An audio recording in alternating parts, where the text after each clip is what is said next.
여야의 세월호 대치 정국이 내일 중대 고비를 맞게 됩니다. 새누리당은 세월호 유가족과 세 번째 면담을, 새정치연합은 의원총회를 열어 국회 복귀 여부를 결정합니다. 정영훈 기자입니다. 여야의 원내 사령탑인 이완구, 박영선 체제가 출범한 지난 5월 이후 국회에서는 단 한 건의 법안도 처리되지 못했습니다. 하루 앞으로 다가온 9월 정기국회 순항 여부도 불투명합니다.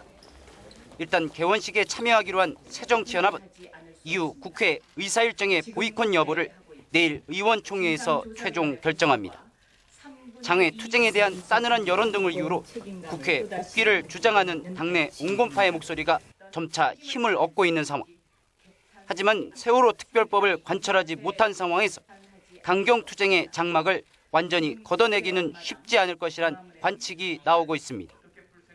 다만 세월호 유가족과 새누리당의 세 번째 면담 결과가 변수입니다. 새누리당은 세월호 진상조사위에 수사와 기소권을 부여할 수 없다며 유가족과 맞서고 있어 절충점을 찾기는 여전히 쉽지 않은 상황입니다. 새누리당은 야당의 국회 복귀를 전제로 교섭단체 대표 연설과 대정부 질문, 국정감사 등으로 이어지는 국회 일정을 잠정 확정했습니다. 출발점에선 정기국회 정상화 전망은 밝지 않습니다. 하지만 여야 모두 추석 전 국회 파행을 끝내야 한다는 데는 공감대를 형성하고 있어 극적인 타협점을 찾을 여지도 남아 있습니다. 뉴스와이 정영훈입니다. 네, 내일부터 2014년 정기국회가 문을 열게 되는데요.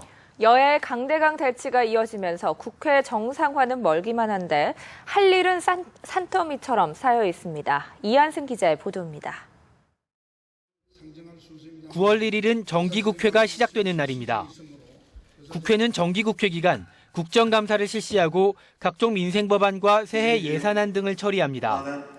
그렇지만 올해 정기국회의 전망은 그다지 밝지 않습니다.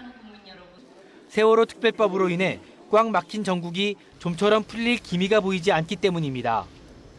새누리당은 조만간 정기국회 의사 일정을 놓고 야당과 협상에 나서겠다는 계획이지만 새정치연합은 개회식에 참석하겠다는 입장만 정했을 뿐 의사 일정에 참여할지는 결정하지 못한 상태입니다. 국회 파행이 지속될 경우 주요 법안 처리가 지연돼 국정 운영에 차질이 빚어질 것으로 보입니다. 무엇보다 단원고 3학년생의 특례 입학법, 정부 조직법 개정안, 부정청탁금지법, 범죄수익 은닉 규제처벌법 등의 세월호 관련법이 입법화를 기다리고 있습니다. 민생 법안도 수두룩합니다. 칠곡 계모살인 사건 이후 최대 이슈로 부상한 아동학대 방지법, 복지사각지대에 있는 서민에게 기초생활급여를 지원하는 국민기초생활보장법 처리도 시급합니다. 경제회복의 불씨를 살릴 수 있는 경제활성화 법안도 처리해야 합니다. 최경환 경제부총리와 경제부처 장관들은 지난 26일 대국민 담화를 열어 소상공인 지능기금 설치를 위한 국가재정법 개정안, 월세 부담 경감과 부동산 시장 부양을 위한 조세특례 제한법, 그리고 소득세법 개정안 등을 처리해달라고 요청하기도 했습니다. 2013 회계연도 결산안과 새해 예산안도 처리해야 하고 국정감사도 실시해야 합니다. 선거철마다 민생을 외치는 정치권이지만 정작 정쟁 속에서 민생은 뒷전으로 밀리고 있습니다. 뉴스와이 이한승입니다.